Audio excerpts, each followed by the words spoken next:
Hello, beautiful people. I hope that wherever you are in the world, that you are doing well and that you are taking care of yourselves. I'm Chris Danker, and this is Let the Adventure Begin.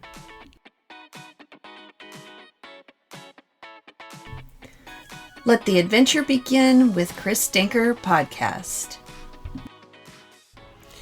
Recently, I had an article published in the publication Short, Sweet, Valuable on medium.com. In fact, I'll link it in the show notes in case you want to take a look at it. I know I'm one that, even though I love doing my podcast, I'm also such a reader, and I can listen to things, but I always need to go back to the written word, especially if I want to take notes. This article is called Loosen the Grip, and it's 3 ways to let go when you're feeling stressed. And I don't know about you, but the stress level in both my personal life than my professional life. Not that my professional life doesn't have stress. I work with middle schoolers as a middle school counselor, and I love what I do. But there's a level of stress to really any job. I'm not complaining. Like I said, I love what I do. But there's stress in almost, anyone's job. Even if someone doesn't think that they have stress in their job, more than likely they do. And I've also had some levels of personal stress. And so, we've all been there. But when we're in the middle of it, it's really kind of hard to see the light. It's like when you're in it, you're so wound and you're so just kind of overwhelmed by anything. It's really hard to take a step back to loosen that grip. And so I just want to share 3 ways that I work to, loosen the grip, to kind of let go of some of that stress. The first one is meditating.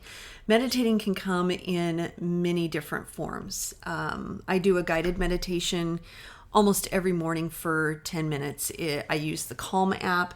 In fact, I really appreciated one of the recent ones that I listened to, the guide for most of my meditations is Tamara Levitt, and she said in this particular one, resistance never eases our suffering.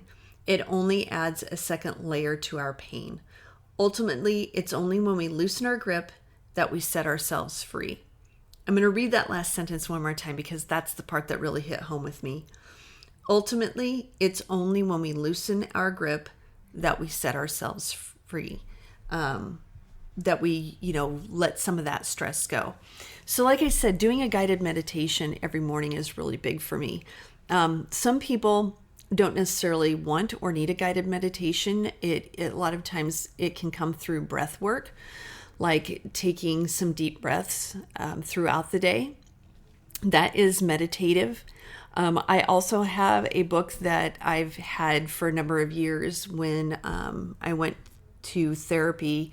It was probably over 15 years ago, that the therapist was very much more into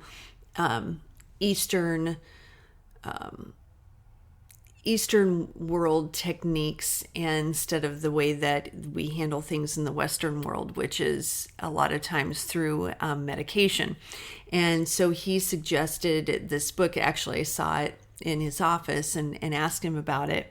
And it's by Jon Kabat-Zinn, and it's Wherever You Go, There You Are, Mindfulness, Meditation in Everyday Life. And it's short meditations that you can read, that you can think on, that you can reflect on. So if you're a person who, might not get as much out of listening to something, like I said, I use the Calm app, then maybe reading a meditation might be something that would be worthwhile for you. I will link in the show notes where you can buy Wherever You Go, There You Are, because like I said, it's one of those that I come back to it time and time again. And I really appreciate that. Another way that people meditate is through prayer. As a Christian, I pray a lot, and I find that gives me a sense of peace. It allows me to loosen the grip when I know that my Lord and Savior is listening to my words, and I know that it's not on my schedule, it's on His schedule, but it helps when I can have those conversations with them. So I really do a lot in terms of, balancing, different methods of meditation. So like I said, you can look at it through listening to a guided meditation, one that you can read, you can do breath work, and you can pray. Those are all ways of meditating. So that's one way to help loosen the grip. Second is to communicate. Some people are really good at communicating their needs, and I'm not one of them. Often I let things build up and then I explode, and that's not fair to anyone around me that I care about. And if you're in this camp too, it's important to communicate your needs regularly. It doesn't mean that everyone is going to bow down to your every whim, but it does lift the weight off your shoulders simply to share your feelings with someone else. I'm 57 years old. I'm a work in progress. I still let things build up until I explode. I've been better at communicating my needs. In fact, one of the best ways to communicate for me is just my husband and I try to go for regular walks, and that is a time for us to catch up with each other. But it's also a time that, for both of us, we can lean on each other. Again, it's not to solve problems. Sometimes we just need the other one to listen so that we can vent, we can get maybe some heaviness off our chest or off our shoulders, and just allows us to kind of relax through those moments and to let them go. If you're a person who likes to talk things out, and I appreciate, one of the things that I love so much about my husband is that he is one who does like to talk things out, and I feel like because of him, I've gotten better through the years. However, I did recently let some things build up until I just kind of exploded. And like I said, that's not fair to the people that you care about when that happens. Do I regret what I needed to say? 100% no. Do I regret the way in which I said it? Yes. And so that's something that those of us who sometimes struggle to communicate need to be aware of our words, because two things can be, or one thing can be true in different ways. The perspective of you as the communicator, and then the perspective of the person receiving that communication can come across in different ways, whether you are speaking it, whether you are texting it, whether you are talking on the phone. And I think that one thing that's really helped me, again, in addition to going for walks with my husband, is journaling. I follow Julia Cameron's morning pages. She talks about this in several of her books. One of them, the first time I came across it, was in The Artist's Way. I'll link that book in the show notes if you're interested in it. That's, again, one of those books that I come back to in different parts of the year.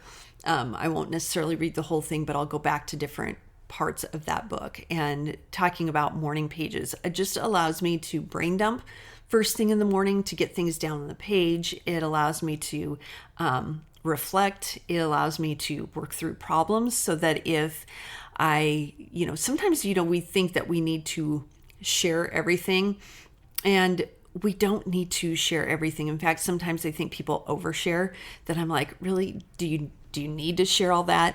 And where I could probably share more. Sometimes I think there are people who should probably share less.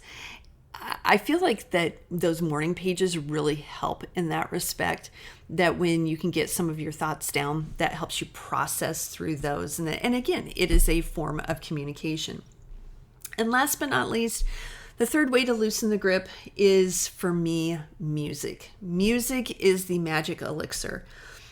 Finding an instrumental playlist, think of something that you might listen to in a coffee shop, or one that has lyrics you don't need to focus on, and you can put it on in the background as you're working or trying to relax.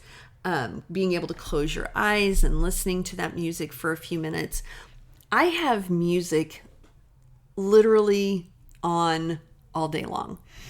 When I get up in the morning, I will listen to some instrumental music while I am doing yoga. If it's not, a yoga video that I'm watching and just kind of freestyling it and doing my own thing, I'll listen to instrumental music. Yeah, if you want some suggestions, reach out, send me an email, or send me a message on Instagram, and I can hook you up with a couple of the Spotify playlists that I listen to with regularity. Not only that, but I listen to music on the way to school. A lot of times it's praise music, might be instrumental, might be music with lyrics.